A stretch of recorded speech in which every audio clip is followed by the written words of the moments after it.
El objetivo de este video, chiquillo, y ahora sí voy a entrar a leer, ¿ya? No voy a hablar tanto de memoria, sino que voy a entrar a leer un poquito, ¿ya? ¿Cuál va a ser el objetivo? Comentar 10 elementos básicos que pueden garantizar un éxito en sus estudios, ¿ya?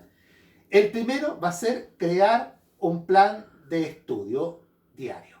Eso ya lo habíamos comentado. O sea, cuando ustedes crean un plan de estudios diario, considerando incluso el tiempo que yo estoy en el colegio, o sea, que ustedes están en el colegio en tiempos normales, y ahora considerando el tiempo que ustedes dedican a estar en línea con sus compañeros y con sus profesores, o los que no tienen ese recurso, el tiempo que van a dedicar a leer, es una garantía de que ustedes van a poder responder frente a sus estudios.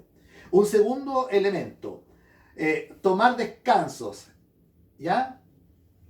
Terminé el video anterior hablándole harto con relación a los descansos entre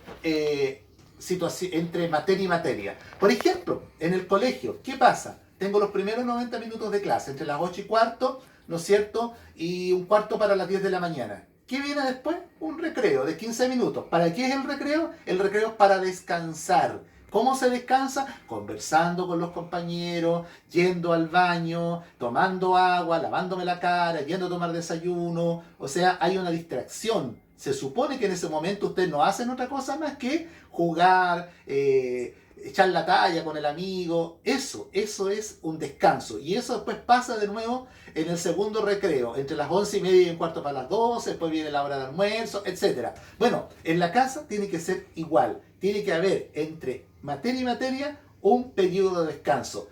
Vuelvo a repetir, traten, chiquillos, de tener un horario muy similar al que ustedes tienen en el colegio. Un tercer elemento, el hábito de crear apuntes propios. Esto es súper importante. Ustedes muchas veces dejan de lado el cuaderno en la sala de clase, ¿ya? Cuando uno revisa los cuadernos se encuentra con la sorpresa de que los cuadernos están vacíos, en circunstancias que cuadernos todos tienen. Los papás hacen enormes sacrificios por tener esos cuadernos. El Estado también le entrega cuadernos. A ustedes les llega material, por lo tanto no tiene sentido que ustedes no tomen apuntes. Y también está el tema de los apuntes propios, los apuntes de lo que ustedes entienden frente a una determinada manera. Aunque esté mal, ¿ya? Si ustedes entienden algo y la idea que ustedes escribieron no es la correcta, pero esa idea la pueden ustedes aclarar con su profesora, con su profesor, con su compañero, y ahí ustedes pueden completar la idea. Por eso un buen método es tomar apuntes propios. Un cuarto elemento, en tu cronograma semanal tienes que considerar el hábito de dormir y de alimentarme bien. Fíjate que profundizo en eso, que ya lo dije en los videos anteriores. Ustedes tienen la mala costumbre, muchos, de quedarse hasta las 2, 3 de la mañana jugando con el celular, ¿ya? Jugando en línea, con amigos, con personas que muchas veces ni siquiera ustedes conocen, ¿ya?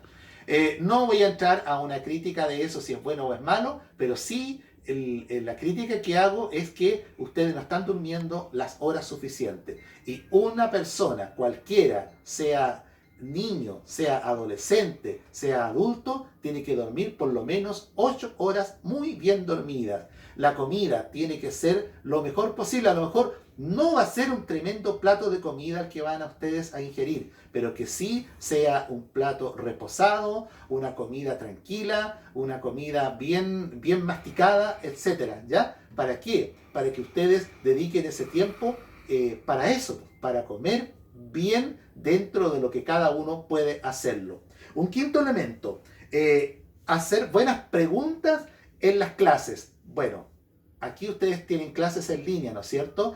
Lleven buenas preguntas a sus profesores. Cuando usted se presenta con el profesor de inglés, una buena pregunta le va a aclarar muchas dudas. Con su profesor de historia, una buena pregunta le va a aclarar muchas dudas. Y en la sala de clase, con mayor razón, pues cuando vuelvan a la normalidad, hagan siempre buenas preguntas en la sala de clase.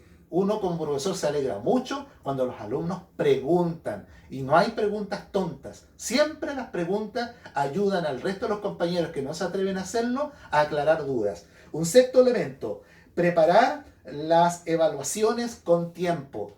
Si bien ahora ustedes no están con evaluaciones, con notas directas, ¿no es cierto? pero sí hay un sistema de evaluación que nosotros llamamos evaluaciones formativas, ¿ya? Y también hay autoevaluaciones y también hay coevaluaciones, que esto es un elemento que en este momento en el trabajo en línea se tiene que hacer. La autoevaluación, escucha, estudié bien, aprendí, me sé la materia, aclaré bien mis dudas con el profesor, ¿qué nota me pongo yo, no es cierto?, en lo que me acaban de enseñar, en lo que yo acabo de aprender, ¿ya? ¿Qué nota le pongo a mi compañero que a lo mejor estoy chateando con él?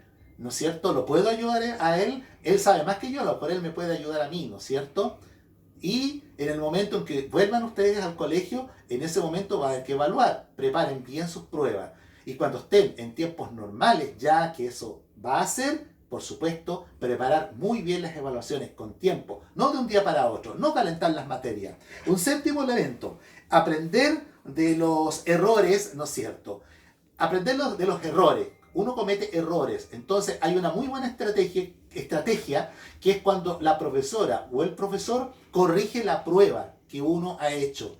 Y ahí uno ve que se equivocó en tal cosa, ¿no? La alternativa era la C por esto, por esto, por esto, por esto, por esto, y yo contesté la B porque me dio la idea que era esto, esto y esto. Ah, yo cometí un error. Entonces, ese error no lo puedo volver a cometer más. El concepto de aprendizaje a través de ensayo y error, créanme que es tremendamente efectivo, ¿ya? Sobre todo en las asignaturas científicas como la matemática, la física, ¿no es cierto?, donde uno muchas veces comete un error en un signo que no lo puso bien, a veces está de positivo a negativo y uno, no sé, tontamente lo pasó de negativo a negativo, tontamente y cometió el error. ¿Ya? Y ese error es el que ustedes no tienen que volver a cometer, pero cuando ustedes lo aprenden, ¿a través de quién? A través de su profesor que corrige y a través de sus compañeros. Un octavo elemento, cuando se preparan exámenes o pruebas, ¿no es cierto?, buscar preguntas tipo que me pudieran a mí hacer. Eso poco lo hacemos, ¿ya? Nosotros llegamos y estudiamos, pero nos cuesta a nosotros hacernos, ¿qué pregunta podrían hacerme? ¿Ya? ¿Qué pasa si me preguntan esto? ¿Qué pasa si me preguntan esto otro? Esa es una muy buena estrategia, ¿ya? Un noveno elemento, asociar y aplicar lo que yo aprendí. Fíjate, asociar y aplicar lo que yo aprendí. Muchas veces hay muchachos que les gusta mucho la estadística. Y ahora que estamos en estos momentos de pandemia, ¿no es cierto?, cuando hablan sobre las poblaciones, sobre los valores numéricos que van saliendo, uno en el colegio, si ha estudiado estadística, poder decir, chuta, ¿estará bien lo que está diciendo él? Pucha, ¿tiene relación con lo que yo aprendí? ¿Ya? En física, por ejemplo, cuando a mí me enseñan cinemática y yo voy en un automóvil y me hablan de la velocidad inicial y la velocidad final. Entonces, cuando yo hago partir el auto, ¿qué estoy aplicando? Velocidad inicial. Y cuando yo voy deteniendo el auto, velocidad final. ¿Cómo es ese concepto? ¿Qué relación tiene con lo que me enseñó el profesor o la profesora? ¿No es cierto? ¿Ya? Cuando el profesor de biología me habla sobre la sangre y me habla de los glóbulos rojos, los glóbulos blancos, las plaquetas, etc. Entonces, de repente, llega un examen de algún familiar nuestro que dice que tiene diabetes. Entonces, ¿qué significa que tenga diabetes? ¿Qué me enseñó el profesor a mí? ¿Qué es lo que está pasando en la sangre? ¿Por qué tiene diabetes? O sea, ir relacionando las situaciones con la vida diaria de acuerdo a lo que yo estoy aprendiendo, ¿ya? ¿Qué tiene que ver la Revolución Francesa con el estallido social que nosotros vivimos en Chile? ¿Qué relación hay con los grandes desafíos históricos, a las grandes situaciones que se están presentando en nuestra sociedad? Eso ustedes tienen que aprender a relacionarlo. Y un último elemento, seguir lo que a uno le apasiona. Es decir, si a mí me apasiona la matemática, incursionar en ella. Si a mí me apasiona la historia, incursionar en la historia. Ver documentales, buscar libros, buscar bibliografías, etc. Bueno, ojalá que estos 10 tips que te he mostrado te sirvan y te motiven a ser un muy buen estudiante.